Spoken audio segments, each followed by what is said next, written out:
जय हिंद एवरीवन। तो भाई आपका द नॉलेज वाइफ में बहुत बहुत स्वागत है। आई होप कि भाई आप सारे के सारे एकदम बढ़िया हैं। तो बच्चों, आज की वीडियो में अपन लोग इस टॉपिक को कवर करने वाले हैं which is defects of vision. यार ह्यूमन आई का ये चैप्टर होने वाला है, क्लास 10th फिजिक्स। अगेन ये आपका बहुत ज़्यादा इंपॉर्टेंट टॉपिक है जिससे बोर्ड में आपके काफ़ी सारे क्वेश्चन देखने के लिए मिलते रहते हैं। ठीक है, इस वीडियो में अपन लोग पढ़ने वाले हैं मायोपिया के बारे में, अपन लोग पढ़ेंगे हाइपरमेट्रोपिया के बारे में, देन हम उसके साथ में ही पढ़ेंगे प्रेस बायोपिया के बारे में, देन उसके साथ में एस्टिग्मेटिज्म के बारे में, again it is a defect of vision, और लास्ट में हम पढ़ेंगे कैटरेक्ट के बारे में। ठीक है, तो भाई इन सारी चीज़ों के ऊपर ये वीडियो आपकी रहने वाली है। ध्यान से देखना, नोट्स भी आपको इसी वीडियो में ही प्रोवाइड करा दिए जाएंगे। ठीक है, चलो भाई। तो यार first of all, what do you mean by defect of vision? क्या होता है डिफेक्ट ऑफ विजन? तो भाई when the I can not focus light rays correctly on the retina. यार अभी तक आपने इतना देख लिया होगा कि आपका ऐसे करके आई लेंस होता है और ऐसे करके आपकी भाई आई बनी हुई रहती है, और यहाँ पे आपका ये ऑप्टिक नर्व रहता है, और यहाँ पे एक आपके ऐसे करके मसल दे रखी होती है जिसको आप लोग कहते हो कि भाई आपकी आँख के अंदर भगवान ने स्क्रीन फिट करके दी है जिसका नाम है रेटिना। यार जब तुम्हारी जो आई लेंस है ना, जो तुम्हारा आई बॉल है, ये तुम्हारा रेटिना के ऊपर अच्छे से इमेज फॉर्म नहीं कर पाता है, उसको हम कहते हैं डिफेक्ट ऑफ विजन। मीन्स कुछ ना कुछ प्रॉब्लम आ रही है आई के अंदर या फिर आई लेंस में। तो भाई उन डिफेक्ट्स के बारे में देखें तो यार हमारे 4 तरीके के डिफेक्ट्स होते हैं। The first one is myopia, second one is hypermetropia, third one is presbyopia, and the fourth one is astigmatism. जो मायोपिया होता है उसको अपन लोग नियर साइटेडनेस या फिर शॉर्ट साइटेडनेस से भी बुलाते हैं। ठीक है, देन हाइपरमेट्रोपिया को अपन लोग फार साइटेडनेस और लॉन्ग साइटेडनेस कहते हैं, और जो प्रेस बायोपिया होता है उसे हम एज रिलेटेड डिफेक्ट के नाम से बुलाते हैं। ठीक है, ये तुम्हारा एक ऐसा डिफेक्ट ऑफ विजन है जो विद द एज हर किसी की बॉडी में आ सकता है। ठीक है, तो चलो भाई स्टार्ट करते हैं अपने फर्स्ट डिफेक्ट ऑफ विजन से which is known as myopia. ठीक है, अब मायोपिया का दूसरा नाम क्या था? शॉर्ट साइटेडनेस, और क्या कहते हैं अपन लोग इसे? और अपन लोग कहते हैं इसे नियर साइटेडनेस।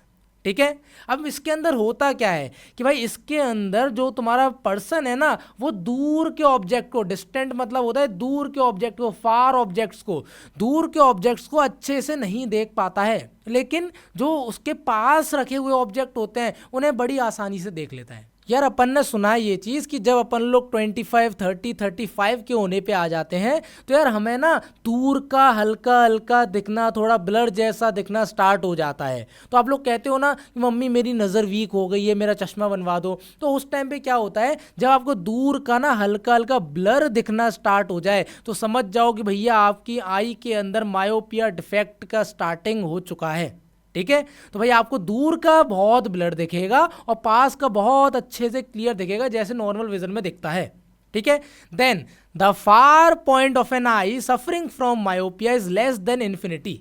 अब इससे पहले कुछ डाटा समझो कि यार आपको पता होगा जो आई का विजिबल रेंज होता है वो क्या होता है। आपकी आंख है ना, वो 25 सेंटीमीटर से इन्फिनिटी तक बड़े प्यार से देख लेती है। मतलब कि यार अगर आप यहाँ पे खड़े हुए हो और आपसे लेके इस पॉइंट का डिस्टेंस है 25 सेंटीमीटर है, तो आप इस पॉइंट तक का डाटा ना बड़े आराम से देख लोगे, और जितनी भी दूर ऑब्जेक्ट रखा हुआ है वो भी देख लोगे। मीन्स इन्फिनिटी तक भी आप बड़े प्यार से देख सकते हो। लेकिन मायोपिया में हुआ क्या था, दूर का ऑब्जेक्ट दिखना बंद हो गया था, तो आप इन्फिनिटी में रखा हुआ ऑब्जेक्ट नहीं देख पाओगे, लेकिन इन्फिनिटी से पहले अगर कोई ऑब्जेक्ट रखा हुआ है तो वो देख लोगे। तो देखो यहाँ पे दे रखा है लेस देन इन्फिनिटी, मतलब जो ऑब्जेक्ट ज़्यादा दूर नहीं है उस ऑब्जेक्ट को आप इजीली देख पाओगे, लेकिन अगर बहुत दूर रखा हुआ है, इन्फिनिटी में रखा हुआ है, तो आप लोग नहीं देख पाओगे। अब क्वेश्चन ये आता है कि सर ऐसा हो क्या रहा है आंख के अंदर जिसकी वजह से हम दूर वाले ऑब्जेक्ट को नहीं देख पा रहे हैं। So the first thing is कि जो हमारी आई बॉल है ना, वो भाई इलोंगेटेड हो जाती है। इलोंगेटेड मतलब चौड़ी हो जाती है, फैल जाती है। अगर आप देखो तो भाई ये नॉर्मल आई है और इसका डिस्टेंस इतना दे रखा है, लेकिन जब तुम्हारी आंख के अंदर मायोपिया डिफेक्ट हो जाता है तो तुम यहाँ पे देख पा रहे होगे कि तुम्हारी जो आई बॉल है, ये पूरा का पूरा आई बॉल होता है, ये पूरा आई बॉल है, ये फैल गया है। देखो यहाँ पे सिर्फ इतना सा है, लेकिन यहाँ पे लंबा हो गया है, फैल गया है। तो तुम्हारा आई बॉल जब फैल जाता है तो भाई ये हमें मायोपिया डिसीज देखने के लिए मिलती है। सेकंड थिंग क्या होता है कि आई बॉल के फैलने से आई लेंस ना तुम्हारा भैया कॉन्वेक्स नेचर का हो जाता है। क्या होता है कि जैसे ही तुम्हारा ये ना हल्का सा फैलता है तो भाई ये जो लेंस है ये पिचक जाता है, ये तुम्हारा हल्का सा हो जाता है थिक। और जब ये थिक हुआ तो थिक लेंस की वही क्वालिटी होती है कि वो ना हाई कन्वर्जिंग पावर शो करेगा, ठीक है, रेस को भैया बहुत जल्दी कन्वर्ज कर देगा। तो भाई दो चीज़ें यहाँ पे हो गई। फर्स्ट वन इज कि आपका आई बॉल है बहुत ज़्यादा इलोंगेटेड हो गया है, फैल गया है, लंबा हो गया है। सेकंड वन इज तुम्हारा जो आई लेंस है ना वो कॉन्वेक्स नेचर का ज़्यादा हो गया, मीन्स हाई कन्वर्जिंग पावर उसके अंदर आ गई है। क्यों आई है? बिकॉज वो थिक हो गया है, समझे।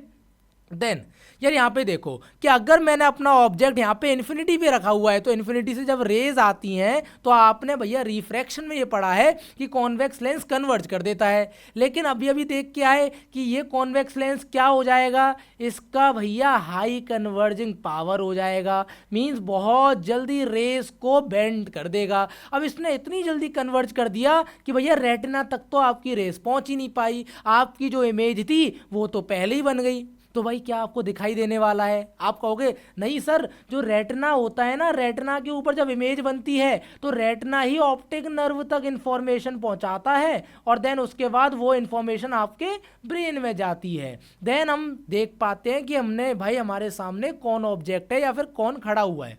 लेकिन यहाँ पे क्या दिक्कत हुई कि तुम्हारी इमेज पहले ही बन गई। तो हम यहाँ पे करते क्या हैं कि भाई हम करेक्शन के लिए ना तुम्हारा इस्तेमाल करते हैं कॉनकेव लेंस। कौन सा लेंस इस्तेमाल करते हैं? Concave lens. अब होता क्या है कि भैया जैसी तुम्हारी इन्फिनिटी से ऐसे रे ऑफ लाइट आ रही है, कॉनकेव लेंस का भैया क्वालिटी ये होता है कि ये चीज़ों को डाइवर्ज करता है।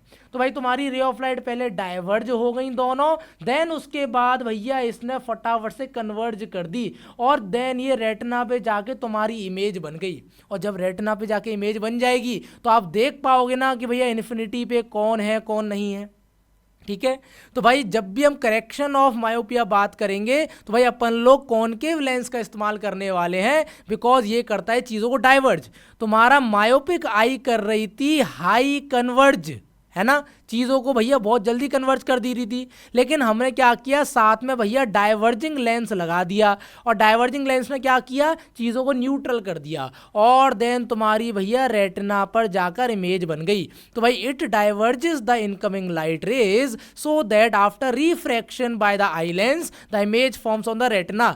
भाई कॉनकेव लेंस ने रिफ्रैक्शन किया, डाइवर्ज किया, then convex lens again converge किया और रेटिना पर जाकर तुम्हारी इमेज बन गई। आई होप कि आपको मायोपिया समझ में आ चुका होगा। देन हमारा सेकंड रहने वाला है डिफेक्ट ऑफ विजन में हाइपरमेट्रोपिया। हाइपरमेट्रोपिया का भैया दूसरा नाम होता है लॉन्ग साइटेडनेस और हम इसे कहते हैं फार साइटेडनेस, ठीक है। ये दो नाम आपको याद रहने चाहिए। यार जैसे अपन ने मायोपिया में पढ़ा था कि दूर का नहीं दिखता पास का दिख जाता है, तो भाई hypermetropia is the just opposite of myopia. इसमें क्या होता है कि भाई एक पर्सन है वो पास के ऑब्जेक्ट को अच्छे से नहीं देख पाता है लेकिन दूर के ऑब्जेक्ट को बहुत क्लियरली देख पाता है, ठीक है। अब जो नियर पॉइंट होता है, भाई पास के ऑब्जेक्ट नहीं देख पाओगे तो किसकी बात करेंगे, नियर पॉइंट की। मायोपिया में दूर का ऑब्जेक्ट नहीं देख पा रहे तो किसकी बात की थी, फार पॉइंट की। तो भाई जो नियर पॉइंट होता है ना वो मोर देन 25 सेंटीमीटर हो जाता है। कैसे देखते हैं यार, यहाँ पे आप खड़े हुए थे, यहाँ से लेके यहाँ तक की जो डिस्टेंस है 25 सेंटीमीटर है, मीन्स यहाँ पे एक ऑब्जेक्ट है और यहाँ पे इन्फिनिटी है। तो भाई आपने इस इन्फिनिटी वाले ऑब्जेक्ट को तो देख लिया, लेकिन अगर ये ऑब्जेक्ट 25 सेंटीमीटर पर ही रखा हुआ है तो आप नहीं देख पाओगे। लेकिन इस ऑब्जेक्ट को उठा के मैं थोड़ा सा दूर रख दूं देन आपको बड़े प्यार से दिख जाएगा। तो आपने देखा होगा कि भाई आपके दादा दादी जब सुबह पेपर पढ़ते हैं तो भाई बिल्कुल ध्यान से पेपर को पास ले आते हैं देन पढ़ते हैं। तो क्या होता है कि भैया उनकी पास की नज़र कमज़ोर हो गई, उन्हें दिख नहीं रहा है अच्छे से, ठीक है। चलो देन इसमें रीज़न क्या है कि भैया यहाँ पे हाइपरमेट्रोपिया डिफेक्ट हमारी आंख के अंदर क्यों हुआ। So the first one is कि भाई जो आई बॉल है तुम्हारा शॉर्ट एंड हो जाता है। मायोपिया में इलोंगेट हुआ था, लंबा हो गया था और इसमें सिकुड़ जाता है। तो भाई नॉर्मल विजन तुम्हारा इतना है, तो भाई यहाँ पे देखो आई बॉल ये थोड़ा सा पिचक गया है ना, सिकुड़ गया है। और जब तुम्हारा आई बॉल पिचक जाता है तो जो तुम्हारा लेंस है ना ये तुम्हारा हो जाता है थिन, और थिन जब हो जाएगा तो इसकी जो कन्वर्जिंग पावर है वो हो जाएगी कम। ठीक है, ये आपको याद रहना चाहिए कि भाई जैसे ही तुम्हारा आई बॉल शॉर्टन होता है तो इससे तुम्हारा जो आई लेंस का कन्वर्जिंग पावर है वो बहुत ज़्यादा कम हो जाता है। ठीक है, अभी इधर आओ कि यार अगर हम हाइपरमेट्रोपिया की देखें तो मैंने ना क्या किया, पास में ऑब्जेक्ट रख रखा था, मीन्स ये तुम्हारा डिस्टेंस है 25 सेंटीमीटर। अब 25 सेंटीमीटर से जैसे ही रे ऑफ लाइट जा रही थी तो भाई यहाँ पे जो कॉन्वेक्स लेंस है ये तुम्हारा लो कन्वर्जिंग पावर वाला बन चुका है। ठीक है, मीन्स ये तुम्हारी रेज ऑफ जो लाइट है उससे अच्छे से कन्वर्ज नहीं कर पा रहा है। और ये अगर कन्वर्ज नहीं कर पा रहा है तो भैया रेटिना पे इमेज बननी चाहिए थी, लेकिन ये तो पीछे जाके बन गई। तो आपको क्या करना पड़ेगा, आपको भैया ऐसा लेंस इस्तेमाल करना पड़ेगा जो कि भैया चीज़ों को और ज़्यादा कन्वर्ज करा दे, और वो सिर्फ एक ही लेंस होता है जिसका नाम क्या है, कॉन्वेक्स लेंस। तो अपन ने क्या किया, यहाँ से यहाँ पे जो ऑब्जेक्ट रखा हुआ था इसके आगे हमने यहाँ पे कॉन्वेक्स लेंस लगा दिया, और जैसी रेज ऑफ लाइट जाती हैं तो भाई ये पहले कन्वर्ज करेंगी, देन उसके बाद तुम्हारे आई लेंस ने और ज़्यादा कन्वर्ज कर दिया, तो डबल कन्वर्ज होके ये रेटिना पे तुम्हारा इमेज फॉर्म हो गया। और जब रेटिना पे इमेज फॉर्म हो गया तो भाई आपका ब्रेन बता देगा कि आपने क्या देखा है। तो भाई हाइपरमेट्रोपिया में हम कौन सा लेंस इस्तेमाल करते हैं, कॉन्वेक्स या फिर converging lens. Then it converges the incoming rays before entering the eye so the image forms on the retina. ये क्या करता है, चीज़ों को भैया एक्स्ट्रा कन्वर्ज करवा देता है, जिससे जो तुम्हारी इमेज थी जो पीछे बन रही थी तुम्हारे रेटिना के, वो रेटिना पर आके बन जाती है। ठीक है, चलो भाई देन बात करते हैं प्रेस बायोपिया। जब भी प्रेस बायोपिया नाम आए आपके माइंड में आना चाहिए कि भाई ओल्ड एज्ड पीपल के अंदर प्रेस बायोपिया होता है। ठीक है, अब होता क्या है कि भाई जितने भी ओल्ड एज पर्सन होते हैं ना उनको भी भैया पास का दिखना थोड़ा सा कम हो जाता है और दूर का दिखना स्टार्ट हो जाता है। ठीक है, क्या सर ये हमने हाइपरमेट्रोपिया में नहीं पढ़ा था? बिल्कुल पढ़ा था। तो भाई कभी कभी क्वेश्चन आ जाता है कि presbyopia is a type of hypermetropia. तो yes, presbyopia is a type of hypermetropia, क्योंकि प्रेस बायोपिया में भी हमें पास का नहीं दिखता है, दूर का थोड़ा बहुत हमें विजिबल हो जाता है। अब इसके अंदर हुआ क्या, जैसे भैया 25 सेंटीमीटर से ज़्यादा हो गया था भैया फार नियर पॉइंट, उसी तरीके से हाइपरमेट्रोपिया और प्रेस बायोपिया दोनों सेम चीज़ कैरी करते हैं। तुम अगर खड़े हुए हो तो 25 सेंटीमीटर की डिस्टेंस पर जो ऑब्जेक्ट रखा हुआ है वो आपको विजिबल नहीं होने वाला है, लेकिन इन्फिनिटी पे जो रखा हुआ है वो ईजिली विजिबल हो जाएगा। अब होता क्या है इसमें कि यार जब एज के साथ साथ ना जो बूढ़े बड़े लोग होते हैं उनकी बॉडी में कैल्शियम की कमी हो जाती है, प्रोटीन्स की कमी हो जाती है, जैसे सीलियरी मसल्स ना वीक हो जाती हैं। अब सीलियरी मसल्स क्या करती हैं, ये तो भैया लेंस को थिक और थिन बनाने का काम करती हैं, ये तुम्हारा एकोमोडेशन कराने का काम करती हैं।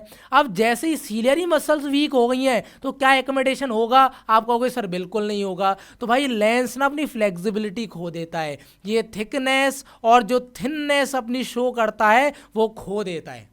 ठीक है, तो भाई हुआ क्या यहाँ पे, नॉर्मल विजन में तुम्हारा लेंस कैसा था, फ्लेक्सिबल था, सीलियरी मसल एकदम टाइट थी, एकदम बढ़िया थी, तो इमेज कैसी बन रही थी, फोकस्ड इमेज बन रही थी। लेकिन जब प्रेस बायोपिया हुआ विद द एज तुम्हारा लेंस हो गया इनफ्लेक्सिबल, मीन्स सीलियरी मसल्स भैया कमज़ोर हो गई, और सीलियरी मसल जैसी कमज़ोर हो गई तुम्हारे लेंस को संभालने वाला कोई बचा नहीं, तो तुम्हारी इमेज कहाँ फॉर्म हुई, बिहाइंड द रेटिना, और ये इमेज कैसी बनती है, अनफोकस्ड इमेज। तो आपको भैया हल्का सा ब्लर इमेज देखने के लिए मिलता है। ठीक है, तो इसमें रियल में होता क्या है कि भाई देखो यहाँ से तुम्हारी रेज ऑफ लाइट आ रही थी और तुम्हारी जो इमेज थी वो भैया बिहाइंड दी रेटिना बन रही थी, लेकिन हमने आगे क्या किया, हमने आगे लगा दिया कॉन्वेक्स लेंस, और कॉन्वेक्स लेंस क्या करता है, और ज़्यादा कन्वर्ज कर देगा। तो यहाँ से रेज ऑफ लाइट आई, कन्वर्ज हुई, देन यहाँ से और ज़्यादा कन्वर्ज हो गई, तो भाई तुम्हारा रेटिना पर ही जाके इमेज बन गया। समझे?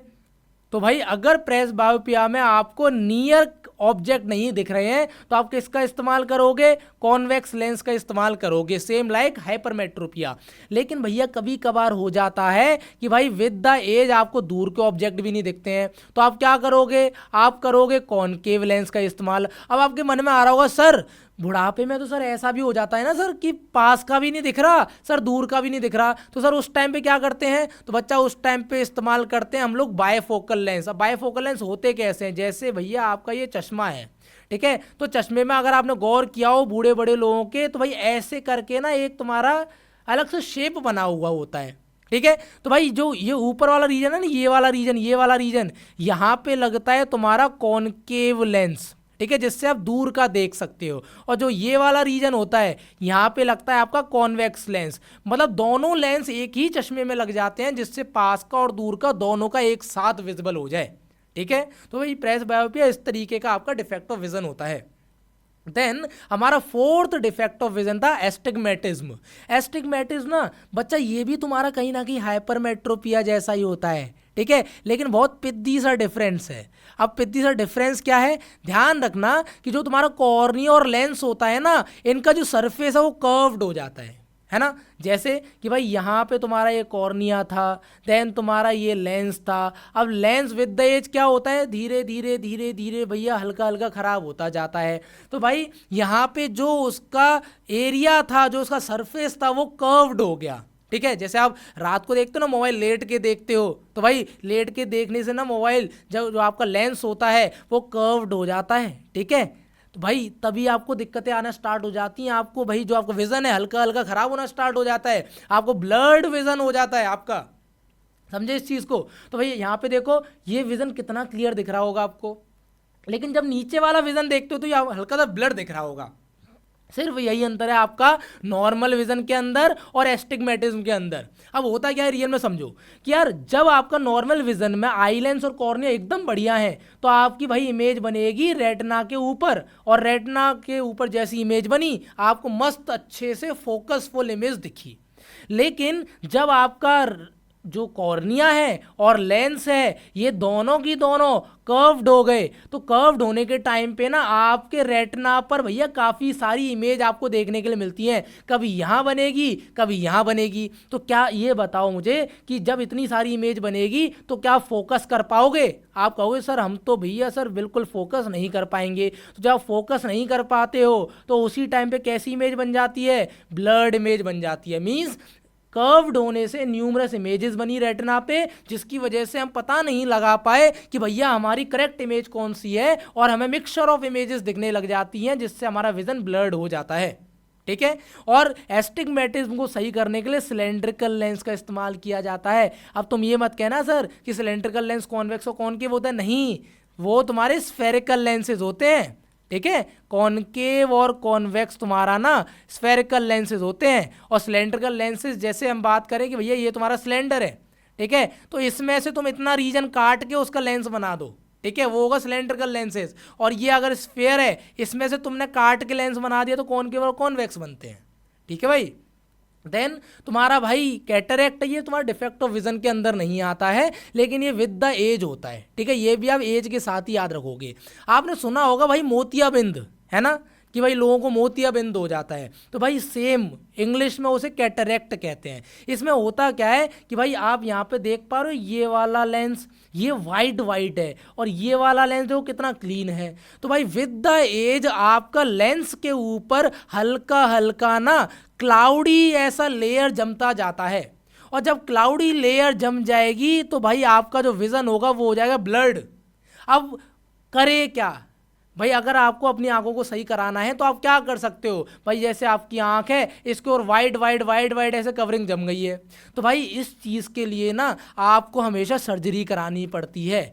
आप सर्जरी कराओगे, डॉक्टर क्या करेगा, आपके आई में से आई लेंस हटा देगा, रिमूव कर देगा, देन उसके बाद वो तुम्हारा दूसरा आई लेंस लगाएगा, अनदर आई लेंस आपकी आंख के अंदर लगा देगा, देन आपको अच्छा दिखना स्टार्ट हो जाएगा, जिसे हम कहते हैं आर्टिफिशियल लेंस लगा देगा। याद रखना कैटरेक्ट के अंदर क्लाउडी लेयर आपकी लेंस के ऊपर फॉर्म हो जाती है, जिससे आपको अच्छे से क्लियर दिख नहीं पाता है और आपका लेंस क्लाउडी हो जाता है, ठीक है भाई। तो यार हमने यहाँ पे ये सारा डाटा कर लिया, जिससे भाई हमारा डिफेक्ट ऑफ विजन पूरा कंप्लीट हो जाता है। फर्स्ट हमने पढ़ा myopia, then hypermetropia, then presbyopia, then astigmatism, और लास्ट में हमने ये भी पढ़ लिया which is known as cataract. तो आई होप कि आपको ये पूरी वीडियो अच्छे समझ में आ गई होगी। आपको नेक्स्ट टॉपिक कौन सा चाहिए मुझे भाई कमेंट सेक्शन में ज़रूर कमेंट करिएगा, ठीक है। So thank you so much champions for watching this video, I hope you like it.